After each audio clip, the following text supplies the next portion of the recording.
बच्चे, जय हिंद। तो चलो आगे का देखते हैं, ठीक है। इसके पहले बाबू मैंने दिल्ली सल्तनत के जितने भी शासक थे, जिस जिस वंश में उन्होंने राज किया, उस सब के बारे में मैंने पढ़ा दिया था, ठीक है। यानी कि दिल्ली सल्तनत में 5 वंशों ने राज किया, ठीक है। गुलाब, खिल, तसला, यानी गुलाम वंश, खिलजी वंश, तुगलक वंश, सैयद वंश, लोधी वंश, 5 वंश के बारे में पढ़ा दिया था। 5 वंश में कौन कौन से राजा थे ये भी बता दिए थे, ठीक है। अब चलो आगे पढ़ते हैं। अब देखो बाबू, ये जो हम लोग शताब्दी पढ़ रहे हैं, किस शताब्दी की बात है? 13वीं शताब्दी की बात है। कौन सी शताब्दी की? 13वीं शताब्दी की, ठीक है। 13वीं शताब्दी के दौरान जो दिल्ली सल्तनत का जो शासन था, ये बहुत अलग तरीके से था बाबू, ठीक है। ये यहाँ की जो राज्य व्यवस्था थी, दिल्ली सल्तनत के टाइम की जो शासन व्यवस्था थी, वो क्या थी? काफी तरीके से अलग थी। इसमें जो मुखिया होता था वो कौन होता था बाबू? राजा होता था। और राजा को क्या बुलाया जाता था? सुल्तान बुलाया जाता था, ठीक है। राजा ही क्या होता था? केंद्र में होता था, यानी जो पूरी समग्र जो पूरा हमारा भारत था, उसमें केंद्र में कौन था? राजा। बाबू अच्छे से बैठो, एक्टिव होके, ये क्या पैर लहरा रहे हो आराम से, ठीक है। तो केंद्र में किसको रखा जाता था? राजा को, ठीक है। साथ ही साथ बाबू राजा की सहायता के लिए क्या होते थे? मंत्रिमंडल होते थे, ठीक है। चलो अब आगे देखो। सबसे पहले इतना समझ लो बाबू कि राजा को क्या बुलाया जाता था? सुल्तान बुलाया जाता था। केंद्र में किसको रखा जाता था? राजा को रखा जाता था। राजा ही सेनापति का सर्वोच्च होता था, न्यायाधीश का सर्वोच्च होता था, और जितनी कार्यकारिणी होती थी उसका भी वो क्या होता था? मुखिया माना जाता था। यानी कि सबसे जो ऊंचा हक था, चाहे वो न्यायालय को लेकर हो, चाहे वो सेनापति का मुखिया हो, या जितनी भी कार्यकारिणी होती थी उसका मुखिया हो, किसको माना जाता था? राजा को, ठीक है। इतना क्लियर हुआ। केंद्र में किसको रखा जाता था? राजा को। न्यायाधीश का सर्वोच्च किसको माना जाता था? राजा को। कार्यकारिणी का सर्वोच्च? राजा को। सेनापति का सर्वोच्च? राजा को। ये तीनों चीजें किसके इर्द गिर्द घूमती थी? राजा के। यानी इन सब चीजों में सबसे सर्वश्रेष्ठ कौन था? हमारा राजा, ठीक है। अब जैसा मैंने बताया बाबू कि सुल्तान की मदद करने के लिए किसको रखा गया था? मंत्रिमंडल। ये हमारा सुल्तान है, ठीक है। सुल्तान का किस किस चीज में सर्वोच्च था? तो न्यायालय में, ठीक है। ये ध्यान से समझना बाबू। ये जो पाठ हम लोग अभी राज्य व्यवस्था पढ़ रहे हैं, यही थोड़ा समझने वाली बात है, बाकी तो सब एकदम आसान है, ठीक है। न्यायालय था, और क्या था? सेनापति का मुखिया होते थे ये, ठीक है। अगला क्या था? जो कार्यकारिणी होता था वो, ठीक है। इनकी सहायता के लिए कौन होते थे? मंत्रिमंडल। इनकी सहायता के लिए कौन होते थे? मंत्रिमंडल। केंद्र में किसको रखा गया? राजा को। केंद्र में किसको रखा गया? राजा को। क्लियर है? चलो अब देखो बाबू, अब ये जो मंत्रिमंडल है, इनकी नियुक्ति कौन करता था? खुद सुल्तान करते थे। यानी सुल्तान ही चूज करते थे कि कौन कौन मेरे मंत्रिमंडल के अंदर होगा, ठीक है। क्लियर है? तो सुल्तान किसकी नियुक्ति करता था? मंत्रिमंडल के सदस्यों की, ठीक है। मतलब वही बोलता था कि ये हमारे ये होंगे, ये हमारे स्वास्थ्य डिपार्टमेंट देखेंगे, ये हमारे सेना का डिपार्टमेंट देखेंगे। अलग अलग डिपार्टमेंट की जिम्मेदारी में कौन कौन रहेगा, ये चूज करने का काम भी कौन करता था? खुद सुल्तान करते थे, ठीक है। अब देखो बाबू, दिल्ली सल्तनत शासन व्यवस्था के दौरान जो पूरा का पूरा हमारा जो शासन व्यवस्था था, इसको कितने हिस्सों में बांटा गया था? 3 हिस्सों में। कितने हिस्सों में? 3 हिस्सों में। दिल्ली सल्तनत शासन व्यवस्था को कितने हिस्सों में बांटा गया था? 3। सबसे पहले क्या था? केंद्र शासन। दूसरा क्या था? प्रांतीय शासन। फिर तीसरा क्या था? स्थानीय शासन। स्थानीय शासन। सबसे पहले केंद्रीय शासन, प्रांतीय शासन और स्थानीय शासन। क्लियर है? तो हमारी राज्य व्यवस्था में हम लोगों ने समझ लिया थोड़ा बहुत जो भी हमारे बुक्स में दिया गया था, ठीक है। अब सबसे पहले अब तीनों को एक एक करके समझेंगे बाबू। केंद्र शासन व्यवस्था के बारे में, फिर प्रांतीय शासन व्यवस्था के बारे में, फिर स्थानीय शासन व्यवस्था के बारे में, ठीक है। तो सबसे पहले शुरू करते हैं केंद्रीय। अब देखो बाबू, सुल्तान के बाद अगर किसी को वैल्यू दी जाती थी वो कौन होता था? मंत्रिमंडल। कौन होता था? मंत्रिमंडल। सुल्तान के बाद मंत्रिमंडल क्या था? मुख्य रूप से माना जाता था, या मुख्य रूप से इन्हें गिना जाता था। अब इनमें जो प्रधानमंत्री होता था, ये समझो बीच वाले को मैंने क्या मान लिया बाबू? प्रधानमंत्री। क्या है ये? प्रधानमंत्री, ठीक है। प्रधानमंत्री को क्या बुलाया जाता था दिल्ली सल्तनत काल के दौरान? वजीर। क्या बुलाया जाता था? वजीर, ठीक है। दिल्ली सल्तनत शासन व्यवस्था के दौरान जो मंत्रिमंडल का जो प्रधानमंत्री होता था उसको क्या कहा जाता था? वजीर। ठीक है, और ये क्या करता था बाबू? पूरे प्रशासन तंत्र की देख रेख करता था। ठीक है, अब इनके उपरांत मंत्रिमंडल में और जितने सदस्य हैं सबको अलग अलग डिपार्टमेंट दे दिया गया था। जैसे किसी को सैन्य विभाग दे दिया गया, किसी को पत्राचार विभाग दे दिया गया, किसी को धर्म विभाग दे दिया गया, किसी को विदेश विभाग, किसी को गुप्तचर विभाग, ऐसे अलग अलग डिपार्टमेंट सबको दे दिए गए। जैसे आज हमारे देश में हमारे प्रधानमंत्री कौन है? नरेंद्र मोदी जी। उसके बाद एजुकेशन मिनिस्टर, हेल्थ मिनिस्टर, ना अलग अलग मंत्री है ना सब लोग हमारे देश में। जैसे आज के समय में हमारे अलग अलग पद पर बैठे हुए अधिकारी हैं जो अलग अलग डिपार्टमेंट संभाल रहे हैं, वैसे ही तब भी प्रधानमंत्री के अलावा और जो थे वो सारा अलग अलग डिपार्टमेंट देखते थे। आ गया समझ में? किसी को कोई दिक्कत नहीं। सुल्तान के बाद मुख्य रूप से किसको माना जाता है? मंत्रिमंडल को। मंत्रिमंडल में जो प्रधानमंत्री होता था उसको क्या कहा जाता था? वजीर। वजीर क्या करता था? प्रशासन तंत्र की देख रेख करता था। उसके बाद जो अन्य मंत्रिमंडल थे उनको अलग अलग डिपार्टमेंट दे दिया गया। कौन कौन से डिपार्टमेंट? तो गुप्तचर, धर्म विभाग, ठीक है, सैन्य विभाग, ऐसे अलग अलग डिपार्टमेंट सबको दिए गए कि अपना अपना काम सब लोग देखो। क्लियर है? चलो अगला देखो बाबू। अगला हम लोग पढ़ेंगे केंद्रीय शासन व्यवस्था। समझ में आ गई? अब हम लोग पढ़ेंगे बाबू प्रांतीय शासन व्यवस्था। कौन सी? प्रांतीय। लिख दूं या बुक से देख ले रहे हो आप लोग? चलेगा ना? तो केंद्रीय हो गया, केंद्रीय के बाद क्या हो जाएगा? प्रांतीय शासन। अब देखो बाबू, सल्तनत काल के दौरान जो प्रांत था उसको किस में बांट दिया गया था? समझो कि अब देखो बाबू ध्यान से समझो, केंद्र का मतलब क्या हो गया? जो पूरी की पूरा का समझो पूरा भारत हो गया। बात नहीं बाबू, क्या कर रहे हो दीदी के साथ? आप इधर आ जाइए। हाँ कोई बात नहीं, आप दोनों जन खुद कर लो बाबू, दीदी की क्लास चल रही है ना, उनसे कुछ मत पूछो अभी, ठीक है? अब देखो बाबू, केंद्र जैसे आज के समय में हमारे सेंटर को कौन चला रहा है? प्रधानमंत्री नरेंद्र मोदी, दामोदर दास नरेंद्र मोदी, ठीक है? अब चलो देखो बाबू, तो सेंटर में प्रधानमंत्री का रूल चल रहा है, ठीक है? फिर अलग अलग स्टेट दे दिया गया जहाँ के चीफ मिनिस्टर उस स्टेट को चला रहे हैं। तो वैसे ही केंद्र हम लोगों ने पढ़ लिया। हम लोग क्या पढ़ेंगे? प्रांत। प्रांत को किस में बांट दिया गया था बाबू? जागीर में बांट दिया गया था। प्रांत को किस में बांट दिया गया था? जागीर में। और इन्हीं जागीर को क्या कहा जाता था बाबू? इक्ता कहा जाता था। क्या कहा जाता था? इक्ता। और इक्ता का जो मुखिया होता था उसको कहा जाता था इक्तेदार। शिवम ध्यान दे के बैठो, आपको इन लोगों से कोई मतलब नहीं होना चाहिए बाबू। आप याद करो ना, आपको जो बताया जा रहा है, आपका ध्यान कहाँ है? समझ आ रही है बात? हाँ, इधर उधर मत देखो, कुछ सोच रहे हो तो बताओ, कुछ क्वेश्चन आ रहा हो तो बताओ, लेकिन टाइम बर्बाद ना करो बाबू, ठीक है? दिल्ली सल्तनत काल के दौरान प्रांत को किसमें बांटा गया था? जागीर को। इस समय के दौरान जागीर को क्या कहा जाता था? इक्ता। और इक्ता का जो मुखिया होता था उसको क्या कहा जाता था? इक्तेदार। क्या कहा जाता था? इक्तेदार, ठीक है? अब देखो बाबू, अब इनके ऊपर जिम्मेदारी क्या होती थी? तो ये न्याय तंत्र देखते थे और कार्यकारिणी, ठीक है? जैसे जब केंद्र की बात आई तो केंद्र में जो सुल्तान होता था वो न्यायालय का मुखिया होता था, सेनापति का मुखिया होता था, सब कुछ सुल्तान के अंदर आ जाता था। लेकिन जब एक प्रांत की बात आती है, यानी केंद्र से छोटा, तब इसमें न्यायालय की, प्रांत की, इन सब की जिम्मेदारी किसकी आ जाती थी? किसके ऊपर आ जाती थी? इक्तेदार के ऊपर। किसके ऊपर आ जाती थी? इक्तेदार के ऊपर, ठीक है? और यही न्याय तंत्र और कार्यकारिणी के क्या कहलाते थे? मुखिया कहलाते थे, ठीक है? देखो, जब केंद्र की बात आएगी तो जिम्मेदारी किसकी हो जाएगी? प्रधानमंत्री की। और जब राज्य की बात आ जाएगी तो जिम्मेदारी किसकी हो जाएगी? मुख्यमंत्री की। समझ में आ रहा है ना कॉन्सेप्ट? क्लियर हो रहा है? हाँ, ऐसा कंफ्यूज मत होना दीदी, अभी तो आपने बता रहा है न्यायालय और सेनापति के मुखिया तो सुल्तान कहलाता था, अभी आप बोल रहे हो कि न्यायालय और कार्यकारिणी का मुखिया कौन है?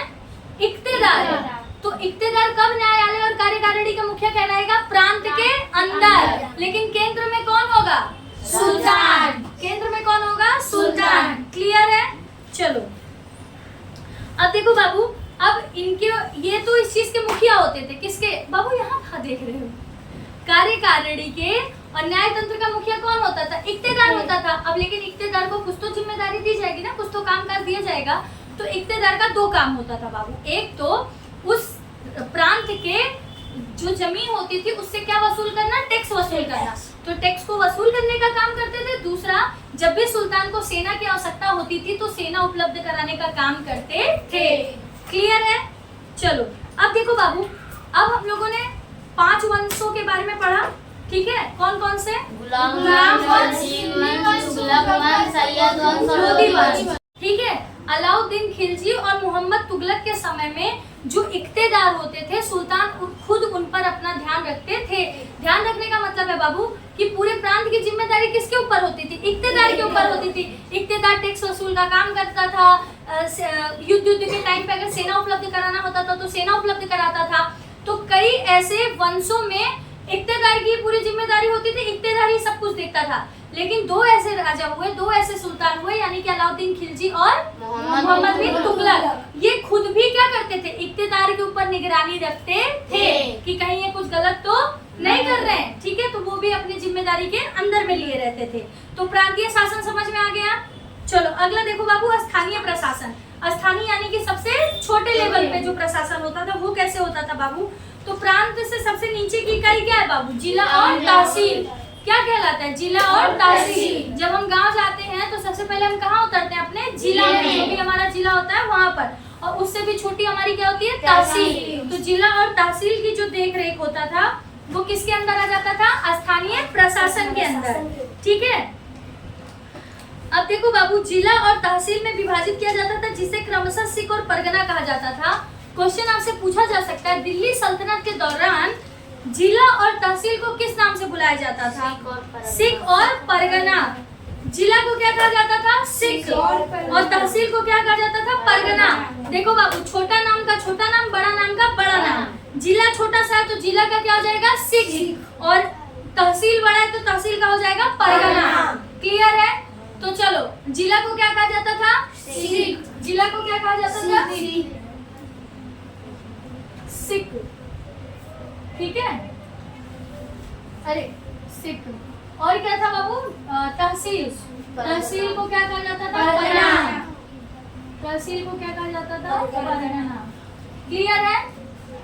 चलो अब देखो बाबू, गांव का जो प्रशासन था वो किसके अंदर में रहता था? गांव के मुखिया के अंदर रहता था, जिसकी और मुखिया की मदद और कौन कौन करते थे? पटवारी और लिपिक करते थे। कौन करते थे? पटवारी और लिपिक। ठीक है? इसमें एक और नाम दिया गया बाबू, गांव का जो प्रशासन था वो मुखिया या मुकद्दम देखता था। कौन देखता था? मुखिया या मुकद्दम। तो अगर मुखिया या मुकद्दम बोला जाए तो दोनों क्या हो जाएगा? एक हो जाएगा, मुखिया या मुकद्दम।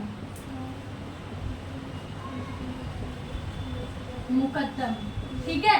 और इनकी मदद कौन करते थे? पटवारी और लिपिक। पटवारी और लिपिक। पटवारी और लिपिक, ठीक है? चलो, तो यहीं पर आपका स्थानीय जो शासन था ये होता है खत्म। तीनों समझ में आ गया बाबू? केंद्रीय शासन व्यवस्था समझ में आई, प्रांतीय शासन व्यवस्था समझ में आई और स्थानीय शासन व्यवस्था समझ में आई। ओके, केंद्रीय शासन व्यवस्था में मुखिया, न्यायालय का मुखिया कौन होता था? सुल्तान। न्यायालय के बाद कार्यकारिणी का मुखिया? कार्यकारिणी का मुखिया? आज तो आप लोग सब लोग बहुत सुस्त हो बाबू, क्यों ऐसा? ठीक है? और सेनापति का मुखिया? सेनापति का सर्वोच्च कौन होता था? सुल्तान। ठीक है? चलो, प्रधानमंत्री को क्या कहा जाता था?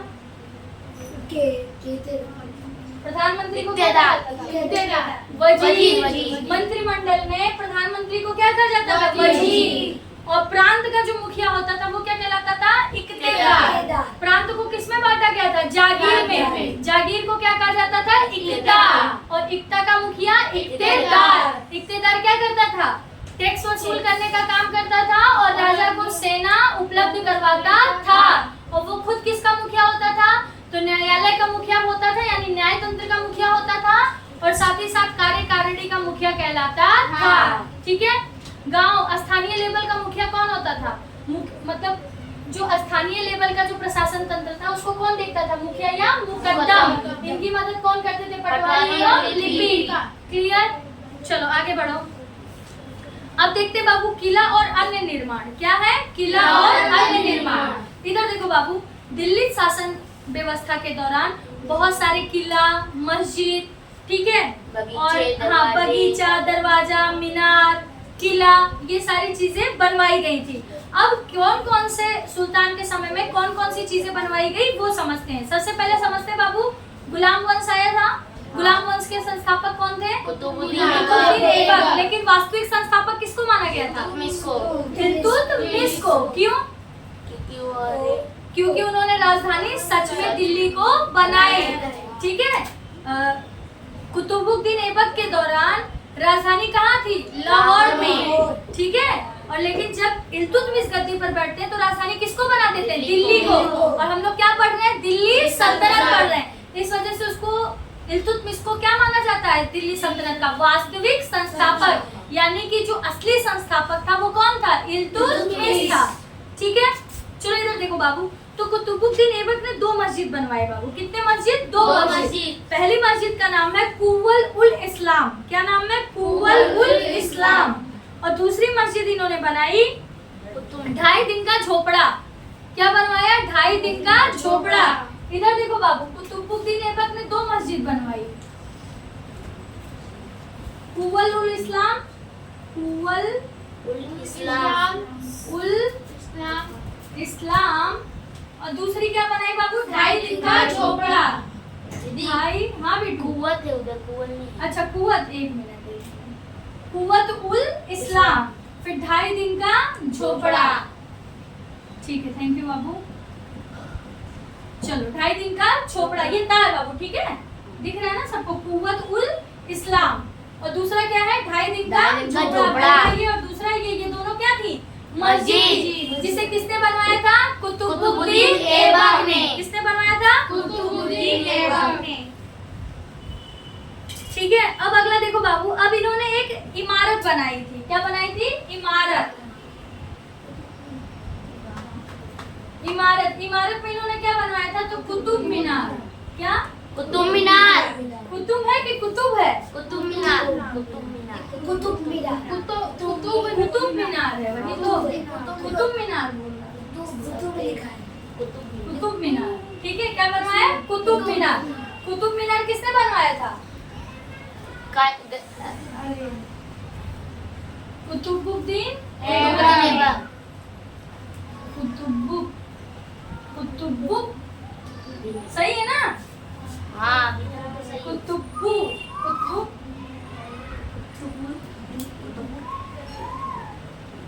अब सही है बाबू नाम? कुतुबुद्दीन ऐबक।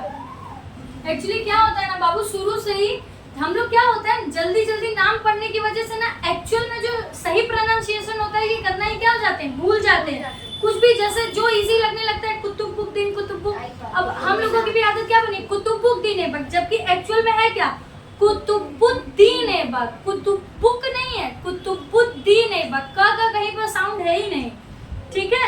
कुतुब, हाँ कुतुबुद्दीन, कुतुब, हाँ, और सही बोल रहे हो। इसको भी कुतुब मीनार कोई नहीं बोलता, सब क्या बोलते हैं, कुतुब मीनार बोलते हैं। वो सही कह रहा है, और वही सुनते सुनते क्या हो जाती है, आदत हो जाती है, ठीक है।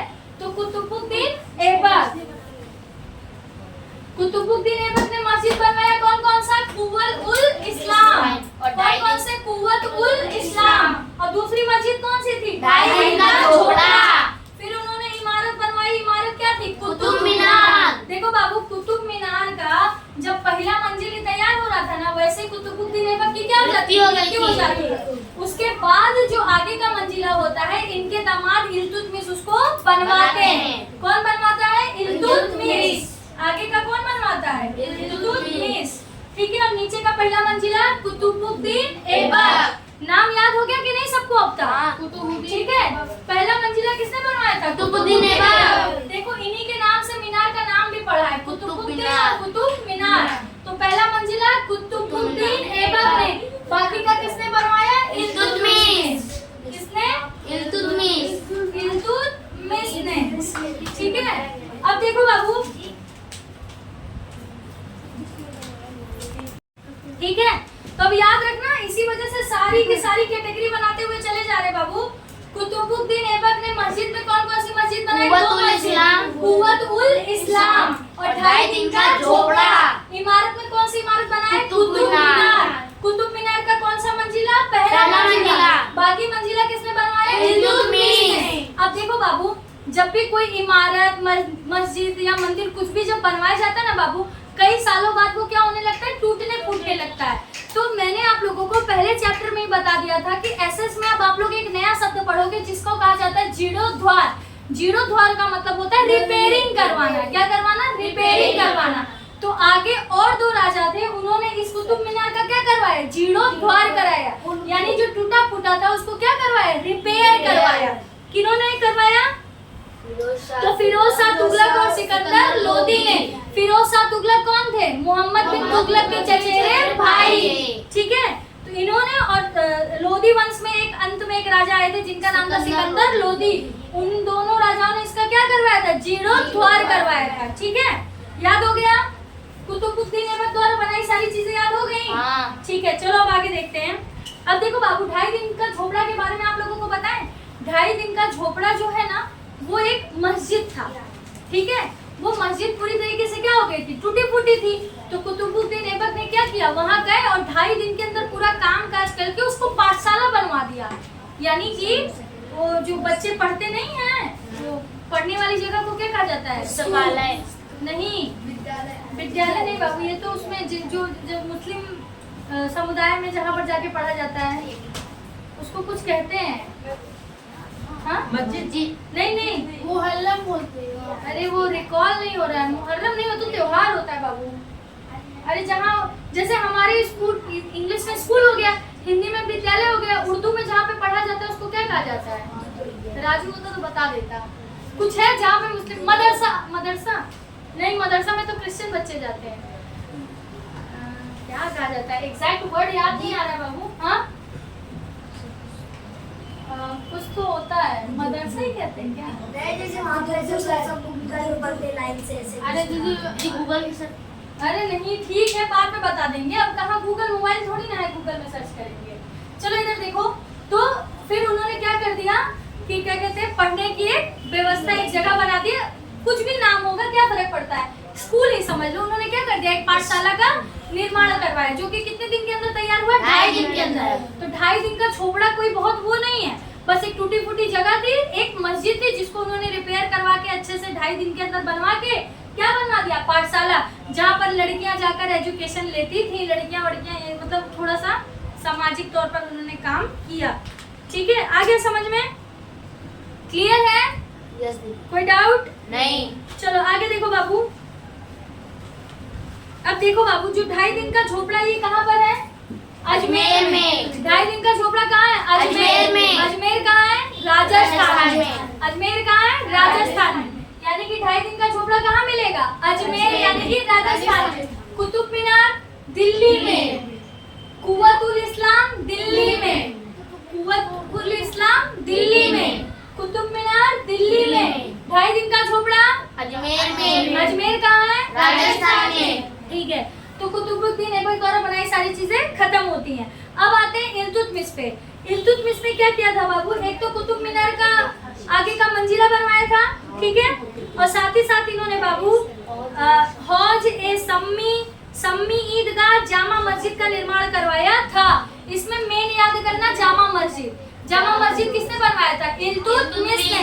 बाकी हाँ, दिल्ली में, सही कह रहा है। हौज ए सम्मी और सम्मी ईदगाह, जिस नाम पे सम्मी आ जाए बाबू, थोड़ा जल्दी खत्म करते हैं, आप बहुत सब लोग स्लो चल रहे हो। ठीक है, जिस नाम के पीछे क्या आ जाए? सम्मी आ जाए, वो दरगाह हुआ या कुछ भी हो, उसे किसने बनवाया था? इल्तुतमिश ने। ठीक है, तो सम्मी से जुड़े हुए दो नाम, पहला नाम क्या था? हौज ए सम्मी और सम्मी ईदगाह, और दूसरा क्या था? जामा मस्जिद। दूसरा क्या था? जामा मस्जिद। किसने बनवाया था? इल्तुतमिश ने। क्लियर हो गया? चलो अगला देखो बाबू, खिलजी वंश के अलाउद्दीन खिलजी ने अलाई दरवाजा बनवाया था। इधर देखो, जामा मस्जिद किसने बनवाया था? इल्तुतमिश ने। अलाई दरवाजा किसने बनाया था? अलाउद्दीन खिलजी ने। अलाउ ने ही अपने नाम से क्या ले लिया था? अलाई दरवाजा, और उन्होंने ये अलाई दरवाजा बनवाया था। किसने? अलाउद्दीन खिलजी ने। अब देखो बाबू, अलाउद्दीन खिलजी ने जिस भी चीज का नाम, जो भी चीज बनवाई है, उन सबके नाम के पीछे क्या आ जाएगा? सीरी। जैसे कि सीरी नामक किला, सीरी नामक नगर, हौज एक खास का समावेश होता है। अलाउद्दीन खिलजी ने क्या बनवाया? अलाई दरवाजा। और अलाउद्दीन की खिलजी में क्या आ जाएगा? अलाउद्दीन खिलजी के नाम में क्या आ जाएगा? सीरी। क्या आ जाएगा? सीरी। श्री नहीं बाबू, सीरी आएगा। क्या आ जाएगा? सीरी। सीरी। ठीक है, सीरी। सीरी जितनी भी चीजें होंगी किसमें आ जाएगा? अलाउद्दीन खिलजी।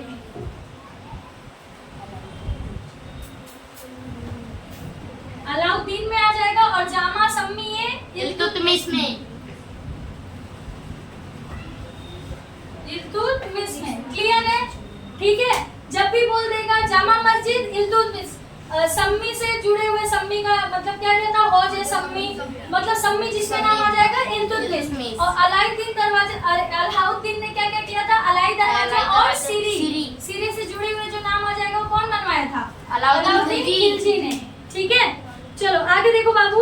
अब तुगलक शासन का जब दिल्ली सल्तनत के दौरान जब शासन काल आता है तो उसमें ज्यादा से ज्यादा क्या बसाए गए बाबू? नगर बसाए गए, जिसमें तुगलकाबाद, फिरोजाबाद, हिसार, जौनपुर, फिरोजपुर, फतेहाबाद, ये सभी क्या हुए? नगर बसाए गए। बस इतना ही पढ़ना है। दिल्ली सल्तनत के दौरान सबसे ज्यादा बाग बगीचे, नहर, मकबरा, मस्जिद, किला, इन सभी चीजों का निर्माण करवाया गया। ठीक है, अब देखो बाबू, सैयद वंश और लोधी वंश के दौरान भी मकबरा और मस्जिद बनवाए गए, जिसमें बंदे खान का गुंबद, बड़ा गुंबद, मोट की मस्जिद और शहाबुद्दीन का मकबरा, ये सभी आता है। ठीक है, क्लियर है? चलो आगे बढ़ते हैं। आगे है बाबू विजयनगर साम्राज्य। देखो बाबू, नीचे का आप लोग एक बार पढ़ लेना, इसमें ज्यादा कुछ ऐसे याद करने वाली चीज नहीं थी, बस इतना याद रखना। सैयद लोधी वंश के दौरान मकबरा और मस्जिद का निर्माण करवाया गया था, जिसमें बंदे खान का गुंबज, बड़ा गुंबज, गुंबज दोनों में गुंबज आ गया। बंदे खान का गुंबज और बड़ा गुंबज, और मोट की मस्जिद और शहाबुद्दीन का मकबरा, ये सभी आता है। ठीक है, बाकी जो याद करने वाली चीजें थी वो सब हम याद करवा दी हैं। ठीक है, अगर सीरी नामक नगर या सीरी नामक नगर और किला, ओके, सीरी नामक नगर या सीरी नामक किला आएगा तो कौन बनवाया था? अलाउद्दीन खिलजी। और सम्मी है हौज, हौज है सम्मी, और सम्मी ईदगाह ये इल्तुतमिश। कुव्वतुल इस्लाम कुतुबुद्दीन ऐबक। ढाई दिन का झोपड़ा कुतुबुद्दीन ऐबक। कुतुब मीनार कुतुबुद्दीन ऐबक। कुतुबुद्दीन ऐबक। लर्न हो गया सबको? चलो, ढाई दिन का झोपड़ा कहाँ पर है? अजमेर में। कुतुब मीनार दिल्ली में। देखो बाबू, जरूरी नहीं है कि जो आपकी किताब में लिखा गया है उसके अंदर आपको क्या करनी है? समझ भी पैदा करनी है। आपके मन में क्वेश्चन भी आने चाहिए कि दीदी ढाई दिन का झोपड़ा कहाँ पर है? जामा मस्जिद दिल्ली में। जामा मस्जिद दिल्ली में। अलाई दरवाजा दिल्ली में। अलाई दरवाजा दिल्ली में। मोस्टली सारी चीजें कहाँ हैं? दिल्ली में। ठीक है, चलो अगला देखो बाबू। अब विजयनगर साम्राज्य पढ़े, सब लोग रेडी हो विजयनगर साम्राज्य पढ़ने के लिए? चलो इधर देखो बाबू, जब भारत में तुगलक वंश चल रहा था, हम लोगों ने 5 वंश पढ़े, ठीक है, जिसमें एक वंश था तुगलक वंश। तुगलक वंश के दौरान ही दिल्ली सल्तनत का पतन होना क्या हो गया था? शुरू हो गया था। मतलब कोई भी ऐसा एक मजबूत राजा नहीं था जो इस सल्तनत को क्या कर सके? संभाल सके, उस सल्तनत को और आगे बढ़ा सके। यहीं से दिल्ली सल्तनत का जो विघटन था वो क्या हो गया था? शुरू हो गया था। लेकिन सैयद वंश और लोधी वंश तक धीरे धीरे एक युग क्या हो गया? पूरी तरीके से एक शासनकाल खत्म ही होने लगा। यानी दिल्ली सल्तनत का जो टाइम पीरियड था वो पूरी तरीके से क्या होने लगा? खत्म होने लगा। ठीक है, अब इन्हीं समय के दौरान एक ऐसी परिस्थिति बनती है जिसमें क्या होता है कि जो हमारा दक्षिण भारत रहता है, ये जो दिल्ली सल्तनत था ये कहाँ पर है? उत्तर भारत है ना। लेकिन इनका प्रभाव तो सब जगह था, उत्तर भारत, दक्षिण भारत, पूरे समग्र भारत के ऊपर था। लेकिन जब तुगलक वंश के दौरान, सैयद और लोधी वंश के दौरान जब दिल्ली सल्तनत धीरे धीरे खत्म होने लगा, उसका पतन होने लगा, तो जो दक्षिण भारत था वो क्या होने लगा? स्वतंत्र होने लगा। क्योंकि जहाँ पर शासन था उनको स्वतंत्र होने में क्या लगेगा? समय लगेगा। लेकिन जो दूर है वो क्या हो जाएंगे? पूरी तरीके से स्वतंत्र होने लगेंगे। तो यही हुआ, जब दिल्ली सल्तनत खत्म होने लगा तो सबसे पहले कौन स्वतंत्र हुआ? दक्षिण भारत। तो एक तरफ जहाँ तुगलक वंश, सैयद वंश, लोधी वंश का पतन हो रहा था, वहीं दूसरी तरफ दक्षिण में जो छोटे दक्षिण का जो हिस्सा था वो स्वतंत्र होकर छोटे छोटे राज्य बनना शुरू हो गया था। वहीं पर बनता है हमारा विजयनगर। विजयनगर क्या होता है बाबू? एक स्वतंत्र राज्य की राजधानी होती है। यानी कोई स्वतंत्र राज्य था जिसके ऊपर किसी का शासन नहीं था। दो भाई थे जिनका नाम था हरिहर राय और बुक्का राय। क्या नाम था? हरिहर राय और बुक्का राय। हरिहर राय और बुक्का राय ने एक तुंगभद्रा नाम की नदी थी। कौन सी नदी? तुंगभद्रा नाम की नदी। तुंगभद्रा नदी के किनारे पर इन्होंने अब जो इनका स्वतंत्र राज्य था उसकी राजधानी विजयनगर को इन्होंने बसाया। ठीक है, सबसे पहले इस नगर का नाम इनके गुरु के नाम से पड़ा था जिसका नाम था विद्यारण्य। क्या नाम था? विद्यारण्य। लेकिन ये लोग कई विजय प्राप्त किए, सब चीज क्या था, धीरे धीरे एक्सपेंड करते चले गए और छोटे मोटे राज्य को मिलाते चले गए। धीरे धीरे इनकी बहादुरी और इनकी वीरता के कारण जो उनके गुरु के नाम पे जिस नगर का नाम रखा गया था विजयनगर, अरे सॉरी, इनके गुरु के नाम पर जो नगर रखा गया था विद्यानगर, वो नाम बदल कर क्या पड़ गया? विजयनगर। क्योंकि ये हर जगह क्या प्राप्त कर रहे थे? विजय प्राप्त कर रहे थे। ठीक है, ध्यान से समझना। हरिहर राय बुक्का राय नाम के दो भाई थे। इन्होंने तुंगभद्रा नदी के किनारे पर एक स्वतंत्र राज्य की राजधानी बनाई। ठीक है, पहले जिस जगह को इन्होंने अपनी राजधानी बनाई उस जगह का नाम इन्होंने अपने गुरु के नाम पे रखा जिसका नाम था विद्यारण्य। ठीक है, विद्यारण्य की वजह से वो नगर क्या कहलाया? विद्यानगर कहलाया। इनके गुरु का नाम क्या था? विद्यारण्य। उन्हीं के नाम पे इन्होंने नगर का नाम रख दिया। नगर का नाम क्या पड़ गया? विद्यानगर। लेकिन ये जब कई विजय प्राप्त करते चले गए, धीरे धीरे अपने राज्य को और आगे बढ़ाते चले गए, तो इनके साहस और वीरता के कारण धीरे धीरे वो नगर का नाम बदल कर क्या पड़ गया? विजयनगर। ठीक है, चलो और देखो बाबू, जब दक्षिण भारत स्वतंत्र होने लगा था ना, तो दक्षिण भारत में दो मुख्य नगर के बारे में पढ़ना, एक विजयनगर और दूसरा बहमनी राज्य। विजयनगर और बहमनी राज्य। ध्यान दो, जो हमारा विजयनगर है ये एक स्वतंत्र राज्य की राजधानी है। विजयनगर क्या था? राजधानी था। गांधीनगर क्या है? राजधानी है। पटना क्या है? राजधानी है। तो विजयनगर क्या था? एक स्वतंत्र राज्य की राजधानी थी, यानी कोई एक ऐसा राज्य था जिसके ऊपर किसी का शासन नहीं था। ठीक है, उसकी क्या बनाई गई? राजधानी बनाई गई, जो कि गुरु के नाम पे रखा गया था विद्यानगर। गुरु का नाम क्या था? विद्यारण्य। फिर बाद में उनकी वीरता के कारण उस नगर का नाम रख दिया जाता है विजयनगर। और इसी समय के दौरान दो नगर बड़े बड़े बने जिनके बारे में हमें चर्चा करना। एक था बहमनी राज्य, वो राज्य था, और ये क्या था? विजयनगर था। ठीक है, तो अभी हम विजयनगर के बारे में ही पढ़ रहे हैं। ठीक है, अब देखो बाबू, इस विजयनगर साम्राज्य में कई राजा हुए, कई वंश के राजा हुए। कौन कौन से राजा? तो संगम वंश के, सालू वंश के, तुलु वंश के और अरविंदु वंश के। ठीक है, अरविंदु वंश के कई राजाओं ने राज किया। लेकिन सबसे पहले हम लोगों ने संगम वंश के राजा के बारे में पढ़ा जिसमें आते हरिहर राय और बुक्का राय। इसके बाद हमें पढ़ना है तुलु वंश के राजा के बारे में। कौन से वंश के राजा के बारे में? तुलु वंश के राजा के बारे में। हार्ड तो नहीं हो रहा है बाबू? नहीं, सही चल रहा है? हाँ। ठीक है, चलो अब देखो बाबू, जैसा मैंने आपको बताया कि दक्षिण भारत में विजयनगर साम्राज्य के दौरान कई वंशों ने राज किया। ठीक है, तो सबके बारे में नहीं पढ़ना है बाबू, सिर्फ नाम दे दिया गया, तो एक बार नाम आप भी सुन लो। जो जैसा मैंने आपको बता दिया, संगम वंश, सालू वंश, तुलु वंश और अरविंदु वंश। जिसमें संगम वंश के राजा के बारे में हमने पढ़ा, हरिहर राय बुक्का राय किस वंश से थे? संगम वंश से थे। किस वंश से? संगम वंश से। देखो बाबू, अगर हम पढ़ा रहे ना तो दिव्यांशों को छोड़कर हम और बच्चों से भी एक्सपेक्ट करते हैं कि वो भी जवाब दे। हर क्वेश्चन का जवाब सिर्फ दिव्यांशु देते हैं, बाकी सब बहुत, जब दिव्यांशु बोल देंगे तो पीछे से ये लोग फॉलो कर लेते हैं। दैट मीन्स कि आप उस स्पीड में नहीं हो या आपका ध्यान नहीं है।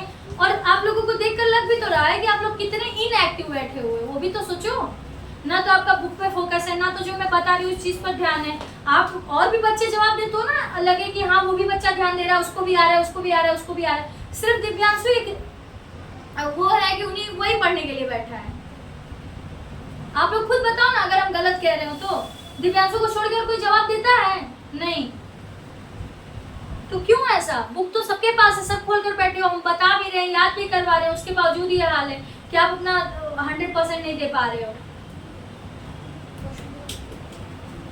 ठीक है, तो विजयनगर साम्राज्य में कई वंश हुए जिसमें संगम वंश, सालू वंश, तुलु वंश और अरविंदु वंश। जिसमें संगम वंश के दो राजा के बारे में हम लोगों ने पढ़ा, हरिहर राय, बुक्का राय, जिन्होंने विजयनगर की स्थापना की। अब इसी वंश में एक और प्रतापी राजा निकल कर आते हैं। वो किस वंश से होते हैं? तो वो तुलु वंश के राजा होते हैं। कौन से वंश के? तुलु वंश के, जिनका नाम रहता है कृष्णदेव राय। क्या नाम रहता है? कृष्णदेव राय। देखो बाबू, ये बहुत ही महान शासक रहते हैं, ठीक है। इन्होंने विजयनगर साम्राज्य, मतलब इनको कहा जाता है कि ये विजयनगर के क्या थे, सबसे श्रेष्ठ राजा थे। और साथ ही साथ इन्होंने विजयनगर को ही एक्सपेंड नहीं किया, विजयनगर को ही नहीं बढ़ाया, साथ ही साथ इनको भारत के महान राजा में भी गिना जाता है। किसको? कृष्णदेव राय को। किसको? कृष्णदेव राय को। देखो बाबू, कृष्णदेव राय को इतना महान राजा क्यों कहा जाता है वो समझ लेते हैं। कृष्णदेव राय का जो अधिक से अधिक समय था इनके जीवन का, वो युद्ध में बीता, ठीक है। इन्होंने अपने राज्य के अंदर जो टैक्स लगता था, जो अयोग्य टैक्स थे बाबू, यानी अयोग्य टैक्स का मतलब कई ऐसी जगह होती है जहाँ का टैक्स लेना उचित नहीं होता, वहाँ के टैक्स को इन्होंने क्या कर दिया, रद्द कर दिया। साथ ही साथ इन्होंने नहर और तालाब का क्या करवाया, निर्माण करवाया, और खेती बाड़ी को क्या किया, समृद्ध किया। अगर नदी तालाब बन जाएगा तो सिंचाई के साधन ज्यादा मात्रा में उपलब्ध हो जाएंगे, तो खेती बाड़ी करने में क्या होगा, सरलता होगी, अधिक से अधिक मात्रा में लोग अपने खेतों में फसलों का उत्पादन करेंगे। तो इस वजह से इन्होंने क्या क्या किया, जो फालतू के टैक्स थे उनको हटा दिए, ठीक है। तालाब और नहर बनवा के खेती को क्या किया, समृद्ध किया, ठीक है। और ज्यादा से ज्यादा इनका समय कहाँ बीतता था, युद्ध में बीतता था। और इनको विजयनगर का ही महान शासक नहीं कहा जाता, संपूर्ण भारत का महान शासक कहा जाता है, ठीक है। अब देखो बाबू, विजयनगर के पास में ही इन्होंने एक नगर बसाया जिसका नाम था नागलपुर। क्या नाम था? नागलपुर। क्या नाम था? नागलपुर। अब नागलपुर तो इन्होंने बसा दिया, साथ ही साथ नागलपुर के आसपास कई इमारतें बनवाए। क्या किए? नागलपुर, अब इमारतें बनाएंगे तब ना एक बढ़िया सा नगर कहलाएगा वो। इमारत बनवाए, मंदिर बनवाए, ऐसे कई तरीके से करके नागलपुर का क्या किया, विस्तार किया, ठीक है। अब देखो बाबू, कृष्णदेव राय जो थे ये बहुत ही विद्वान व्यक्ति थे, ठीक है। ये इन्होंने कई ग्रंथ पढ़े, कई ग्रंथों की रचना की। ग्रंथ तो पढ़ते थे, बिना पढ़ने वाला लिखेगा कैसे। कई ग्रंथ इन्होंने पढ़े, साथ ही साथ कई ग्रंथों की रचना की तेलुगु और संस्कृत भाषा में। कौन सी? तेलुगु और संस्कृत भाषा में इन्होंने कई ग्रंथ को लिखे, ठीक है। इन्होंने साहित्य को बढ़ावा दिया, जिसके कारण ये आंध्र के भोज कहलाए। कहाँ के भोज कहलाए? आंध्र के भोज। देखो, नॉर्थ इंडिया में, यानी हमारा जो उत्तर भारत है, जो भोज थे वो क्या थे, बहुत ही प्रतापी राजा थे। पता है ना, हम लोगों ने पहले चैप्टर में पढ़ा था, भोजराज, जिन्होंने भोपाल नगर बसाया, वो भी साहित्य और कला के प्रेमी थे, ठीक है। तो वो नॉर्थ इंडिया में आते हैं, है ना। भोजराज जो भोपाल मध्य प्रदेश किस में आता है? नॉर्थ इंडिया में, उत्तर भारत में। और ये किस भारत में आते हैं? दक्षिण भारत में। विजयनगर किस में आता है? दक्षिण भारत में। तो इनको क्या कहा जाता है? आंध्र प्रदेश है ना, तो दक्षिण में आता है ना आंध्र प्रदेश। तो आंध्र का भोज किसको कहा जाता है? कृष्णदेव राय को। और नॉर्थ के भोज कौन थे? जिन्होंने भोपाल नगर बसाया था, राजभोज, ठीक है। जो वो भी क्या थे, कला और साहित्य के बहुत ज्यादा प्रेमी थे। नगर बसाए, इमारतों का निर्माण करवाए, एक विश्वविद्यालय बनवाया था। याद है ना, ये सब हम लोगों ने पढ़ा था पहले चैप्टर में। सेम वैसा ही काम ये भी कर रहे हैं। ये भी ग्रंथ लिखने के शौकीन थे। इन्होंने कई ग्रंथों की रचना की, साथ ही साथ इन्होंने भी नहर तालाब बनवाए, है ना। साहित्य को बढ़ावा दिया, तो इस वजह से इनको साउथ का क्या कहा जाता है? भोज कहा जाता है। क्या कहा जाता है? साउथ का भोज। क्लियर है? चलो ठीक है, जा सकते हैं।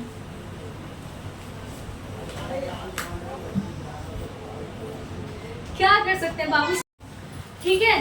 तो इस तरीके से वो क्या कहलाए? आंध्र के भोज कहलाए। अब देखो बाबू, कृष्णदेव राय की मृत्यु के बाद विजयनगर साम्राज्य में कोई भी ऐसा राजा नहीं था जो विजयनगर साम्राज्य को क्या कर सके, संभाल सके।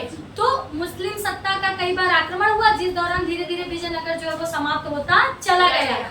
समाप्त होने के बावजूद भी एक शताब्दी यानी कि 100 साल तक विजयनगर साम्राज्य का अस्तित्व बना रहा। लेकिन फिर भी कोई भी ऐसा राजा नहीं था जो उसको संभाल सके, और धीरे धीरे उसका क्या हो गया, पतन हो गया, ठीक है। चलो आगे देखो बाबू, अब हम लोग पढ़ेंगे बहमनी राज्य के बारे में। मैंने जैसा कि शुरू में आपको बता दिया था बाबू, विजयनगर क्या था? नगर था। क्या था? लेकिन राजधानी थी। एक स्वतंत्र राज्य की क्या थी? राजधानी थी।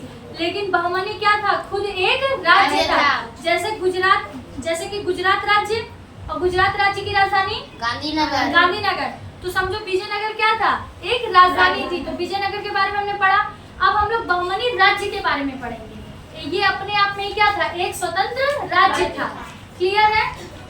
बहमनी राज्य की राजधानी विजयनगर नहीं थी, ये भी क्लियर कर लेना, ठीक है? बहमनी राज्य की राजधानी विजयनगर नहीं थी। बस उस समय विजयनगर अपने आप में क्या था, बहुत समृद्ध था, बहुत ही विकसित था, इसकी वजह से विजयनगर के बारे में हम लोगों ने पढ़ा। अब अलग से हम लोग बहमनी राज्य के बारे में पढ़ेंगे। बहमनी राज्य की स्थापना किसने की थी? जफर खान। दक्कन के जफर खान ने। किन्होंने किया था? जफर खान ने। दक्कन का मतलब जानते हो बाबू? जब भी हमारे भारत का नक्शा बनता है ना, जो दक्षिण भारत होता है इसी को क्या कहा जाता है? दक्कन का पठार। दक्षिण का पठार ये है ना, पठार, ठीक है? इसी को क्या कहा जाता है? दक्कन प्लेट्यू, एग्जैक्टली, ठीक है? तो ये क्या है? दक्कन का पठार। तो दक्कन के क्या थे? जफर खान ने क्या किया था? बहमनी राज्य की स्थापना की थी, ठीक है? अब जब बहमनी राज्य की स्थापना हुई ना बाबू, तो 150 साल, 100 साल और 50 साल और 150 साल तक इन्होंने राजनीति सत्ता में क्या था? अपना प्रभाव बनाए रखा था, ठीक है? मतलब इतने प्रभावशाली थे ये। तभी तो हम लोग एक छोटे से राज्य के बारे में पढ़ रहे हैं एसएस की बुक में, जबकि पूरे के पूरे दिल्ली सल्तनत में हम लोगों ने 5 वंशों के बारे में पढ़ा, फिर एक छोटे से राज्य राजधानी के बारे में पढ़ा। अब हम लोग बहमनी राज्य के बारे में पढ़ रहे हैं, जो कि कहाँ आते थे? साउथ में आते थे। फिर भी इनका प्रभाव इतना ज्यादा था कि अब देखो बाबू, एक तरफ दिल्ली सल्तनत जब चल रहा था, उसी के पैरेलल यानी कि उसी समय के दौरान दक्षिण भारत में ये सारी चीजें हो रही थी, जहाँ पे बहमनी राज्य इतना विकसित हुआ और साथ ही साथ विजयनगर की स्थापना हुई थी। ये सब क्या चल रहे थे? दिल्ली सल्तनत के पैरेलल चल रहे थे। जब दिल्ली सल्तनत में गुलाम वंश का शासन था, खिलजी वंश का शासन था, तब तक तो बड़े स्ट्रॉन्ग राजा थे, तो उन्होंने दक्षिण में किसी को राज करने नहीं दिया। लेकिन जैसे ही तुगलक वंश खत्म होता चला गया, दक्षिण भारत क्या होने लगा? स्वतंत्र होने लगा, और यहीं पर फिर विजयनगर की स्थापना हुई और बहमनी राज्य की स्थापना हुई। तो ऐसा नहीं कि दिल्ली सल्तनत खत्म हो गया था फिर बहमनी राज्य और विजयनगर शुरू हुआ। एक तरफ दिल्ली सल्तनत चल ही रहा था, वहीं दूसरी तरफ विजयनगर और बहमनी राज्य भी अपने आप में ही झंडा फहरा रहे थे। समझ में आ रहा है? पैरेलल का मतलब होता है साथ साथ चलना। दोनों का जो टाइम पीरियड है क्या है? साथ साथ। समझ में आया? एसएस में आप लोगों को कई ऐसी चीजें पढ़ेंगी बाबू, पढ़नी पड़ेंगी, जिसमें आपको समझना पड़ेगा कि कब किसका टाइम था, कब क्या नहीं था। आप लोग अभी तक ये समझ रहे होंगे कि दिल्ली सल्तनत को हम लोग पढ़ लिया, हम लोग पढ़ रहे विजयनगर बहमनी राज्य। कई बच्चों के दिमाग में आया होगा?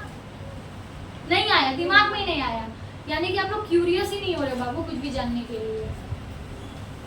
आपके मन में सब आप अच्छा एक बस मैंने बोल दिया बहमनी राज्य पढ़ने जा रहे हैं, तो आपके मन में सवाल, दीदी कहाँ था बहमनी राज्य, क्या था, ये सब भी तो सवाल आने चाहिए ना। कोई कुछ पूछता ही नहीं है, किसी के मन में कोई सवाल ही नहीं, आराम से बस सुने जा रहे हैं, कोई बात नहीं।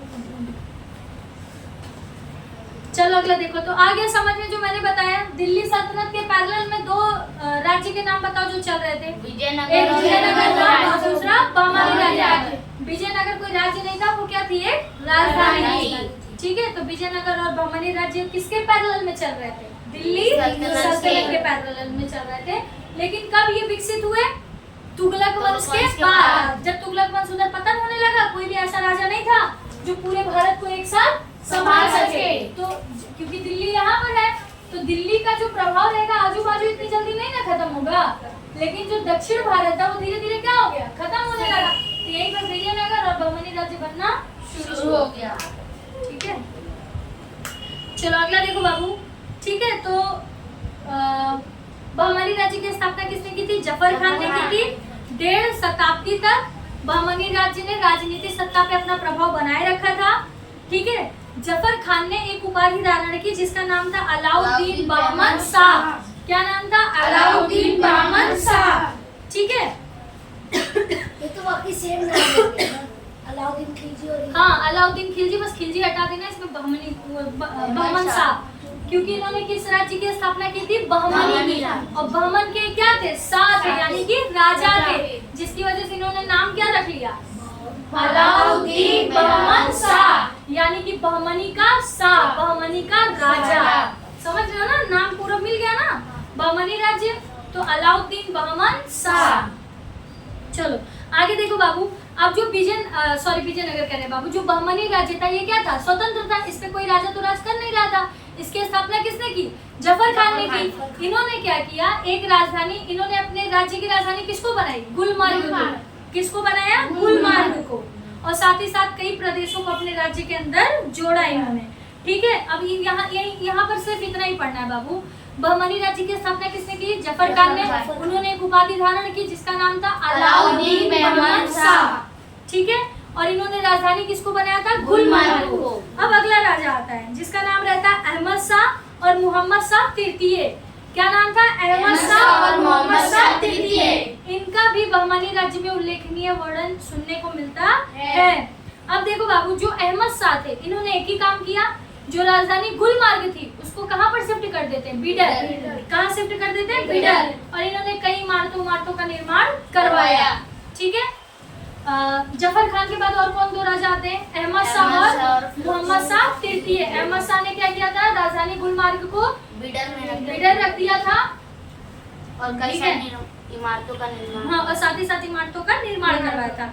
अब देखो बाबू, अब मोहम्मद शाह तृतीय के बारे में पढ़ते हैं। मोहम्मद शाह तृतीय ने क्या किया?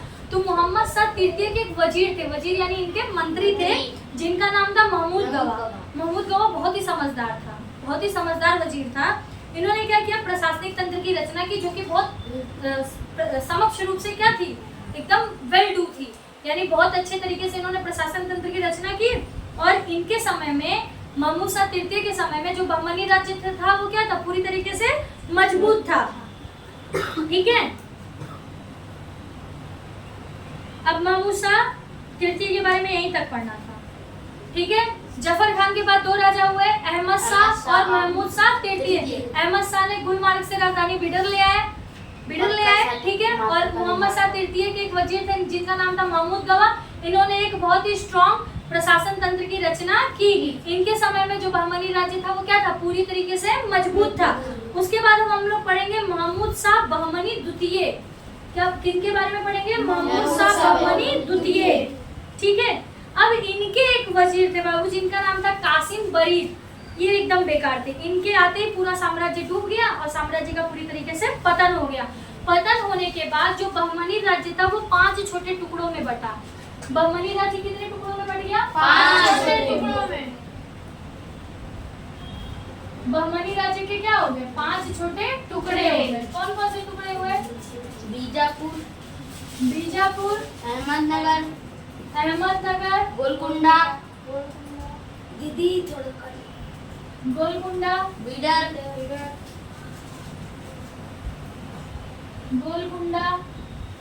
बीडर जो कि क्या थी? इनकी राजधानी थी। और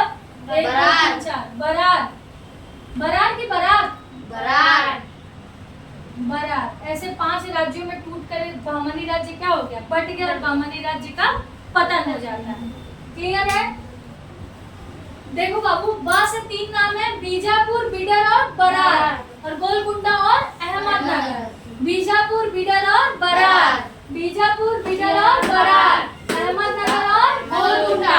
अहमदनगर और गोलकुंडा। बहमनी राज्य के 5 जो टुकड़े हुए वो कौन कौन से बने? बीजापुर, बीडर और बरार और गोलकुंडा। अहमदनगर और गोलकुंडा। बस होता है बहमनी राज्य यहीं पर खत्म। अगला है बाबू दिल्ली सल्तनत शासन का अंत। दिल्ली सल्तनत कब से कब तक चला? 1200 से लेकर 1526 तक। 1226 से 1206 है ना जी? 26 कौन बोल रहा है? कोई 1206 से लेके 1526 तक। पीछे से कोई 1226 कोई बोला जरूर, छोड़ो कोई बात नहीं बाबू। तो दिल्ली सल्तनत कब से कब तक चला? 1206 से लेकर 1526 तक। 1526 में लोधी वंश के शासक इब्राहिम लोधी का युद्ध होता है बाबर के साथ, जिसमें इब्राहिम लोधी हार जाते हैं और बाबर जीत जाता है और यहीं से फिर मुगल वंश की शुरुआत होती है, ठीक है। तो दिल्ली सल्तनत ने कितने साल तक शासन किया? 300 साल तक। कितना?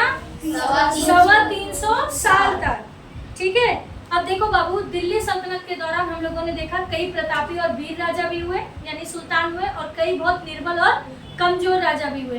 तो दिल्ली सल्तनत का अंत किस तरीके से होता है? कभी हम लोगों ने धूप देखी और कभी हम लोगों ने छाया देखी, और इस कॉन्सेप्ट के साथ कि जिसका उदय होता है उसका अंत होता ही होता है। दिल्ली सल्तनत होता है यहीं पर खत्म। आया सबको समझ में? कोई दिक्कत?